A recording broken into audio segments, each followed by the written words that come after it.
Most of us grew up hearing the same message over and over again. Eat your vegetables. They're always good for you. And for decades, that advice worked pretty well. But here's the truth. No one really explains your body at 60 is not the same body you had at 30. Digestion slows down. Insulin sensitivity changes. Inflammation becomes easier to trigger and harder to shut off. Muscles, joints, and even your brain respond differently to food. That doesn't mean vegetables suddenly become bad. It means the details start to matter. How often you eat certain vegetables, how much you eat at once, most importantly, how they're prepared. Today, we're going to talk about 4 vegetables you may want to eat less often or prepared differently after 60. And for vegetables that research consistently links to better energy, circulation, bone health, and brain function in older adults, no fear tactics, no miracle cures. Just practical, evidence-based guidance you can actually use. Part 1. Vegetables to limit or prepare more carefully. Vegetable number 4, white potatoes. Let's start with one of the most common foods on the dinner plate. White potatoes. Potatoes aren't junk food. They contain potassium, vitamin C, and fiber, especially with the skin. But here's the issue after 60. They digest very fast. White potatoes rank very high on the glycemic index, meaning they cause a rapid rise in blood sugar, especially when baked, mashed, fried, or eaten alone as we age. Our cells become less responsive to insulin. That makes frequent blood sugar spikes more stressful for the body. Over time, repeated spikes can contribute to fatigue after meals, increased inflammation, worsening insulin resistance, higher cardiovascular risk. Large observational studies have found that frequent consumption of refined starchy foods, including white potatoes, is associated with higher diabetes risk in older adults. That doesn't mean you must eliminate them completely. It means frequency and context matter. Smarter ways to eat potatoes. Keep portions modest, pair them with protein and fat, eat them occasionally. Not daily. Allow cooked potatoes to cool before reheating this. Increases resistant starch. Lower impact alternatives. Cauliflower, turnips, rutabaga lentils, or beans in moderate portions. Vegetable number 3, corn. Corn is interesting because most people think of it as a vegetable. Technically, corn is a grain, and a very starchy one. Modern corn is much higher in starch than people realize. Then in older adults, this can contribute to blood sugar fluctuations, excess calorie intake without much satiety, increased omega-6 intake when consumed as corn oil. Another issue is where corn hides. Corn appears in corn syrup, cornstarch, corn oil, maltodextrin, dextrose. These processed forms remove most of corn's fiber while concentrating its starch. Research shows that diets high in refined carbohydrates and omega-6 heavy oils are associated with higher inflammatory markers in aging populations. Again, corn itself isn't toxic. The problem is regular, frequent consumption, especially in processed forms. Better options: green beans, asparagus, zucchini, snow peas. These provide texture and flavor without the same blood sugar impact. Vegetable number 2, raw cruciferous vegetables. This one surprises people. Cruciferous vegetables, broccoli, cauliflower, cabbage, Brussels sprouts, are some of the healthiest foods on earth. But preparation matters more as we age. When eaten raw, in large quantities, these vegetables can be difficult to digest because bloating and gas interfere with iodine uptake in people with thyroid sensitivity. As stomach acid and digestive enzyme production decline with age, raw cruciferous vegetables become harder to break down. This doesn't mean avoid them. It means cook them. Cooking reduces compounds that may interfere with thyroid function, improves mineral absorption, makes fiber easier to digest. Best methods: steaming light, sautéing, roasting.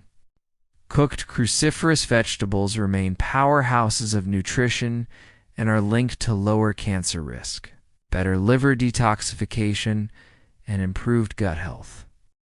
Vegetable number 1. Nightshades. Nightshades include tomatoes, peppers, eggplant, white potatoes. These vegetables are rich in nutrients, but some people are sensitive to them, particularly those with arthritis, autoimmune conditions, chronic joint pain, digestive inflammation. Nightshades contain natural plant compounds that can be irritating for certain individuals.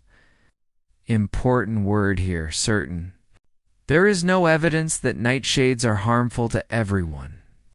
However, some people report reduced joint pain and digestive symptoms after doing a short elimination trial. Responsible approach: remove nightshades for 3 to 4 weeks. Observe symptoms, reintroduce one at a time. If you feel no difference, there's no reason to avoid them. Nutrition is personal, not moral. Vegetable number 1. Nightshades. Nightshades include tomatoes, peppers, eggplant, white potatoes.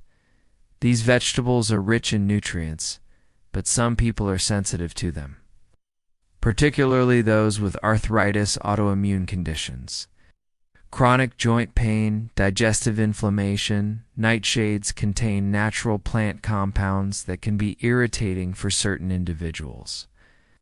Important word here, certain. There is no evidence that nightshades are harmful to everyone. However, some people report reduced joint pain and digestive symptoms after doing a short elimination trial. Responsible approach: remove nightshades for 3 to 4 weeks. Observe symptoms, reintroduce one at a time. If you feel no difference, there's no reason to avoid them. Nutrition is personal, not moral. Part 2. Vegetables that strongly support health after 60. Vegetable number 4. Garlic has been studied for decades. It contains sulfur compounds that support blood vessel relaxation, healthy blood pressure, cholesterol balance. Large population studies show that regular garlic consumption is associated with lower cardiovascular risk, particularly in older adults. Garlic also supports immune function, antioxidant defenses, liver detoxification pathways. How to use garlic properly: crush or chop, let it sit for 10 minutes, add near the end of cooking. Aged garlic extracts are also well studied and easier to tolerate for some people. Vegetable number 3, okra. Okra doesn't get much attention, but it deserves it. Its soluble fiber forms a gel-like substance that slows glucose absorption, feeds beneficial gut bacteria, improves stool regularity. Gut health is directly linked to inflammation levels, immune function, even cognitive health. Studies show diets rich in soluble fiber are associated with better metabolic control in older adults. Best preparation: steaming, gentle, sautéing, adding to soups and stews. Vegetable number 2, beets. Beets are known for one thing: circulation. They contain natural nitrates that convert into nitric oxide, a molecule that improves blood flow, supports brain oxygenation, enhances exercise tolerance. Research in older adults shows beet consumption can lower blood pressure, improve endurance support, cognitive performance. Best approach: combine cooked beets with small amounts of raw beet juice. Start with small portions. Those with kidney stone history should moderate intake due to oxalates. Vegetable number 1, dark leafy greens, spinach, kale, arugula, collards. These are nutritional powerhouses. They provide vitamin K for bone health, folate for brain function, magnesium for heart rhythm, lutein for eye and brain protection. Long-term studies show that older adults who eat leafy greens regularly experience slower cognitive decline, fewer fractures, better cardiovascular outcomes. Cooking improves absorption of key nutrients, especially when combined with healthy fats like olive oil. Conclusion: healthy aging isn't about fear or perfection. It's about paying attention to how your body responds, choosing preparation methods that support digestion, eating a wide variety of whole foods. Most vegetables are beneficial. A few just need better context. If this helped you rethink how vegetables fit into your life after 60, share your thoughts below. And if you want more science-based guidance on aging well, stay with us. There's more coming.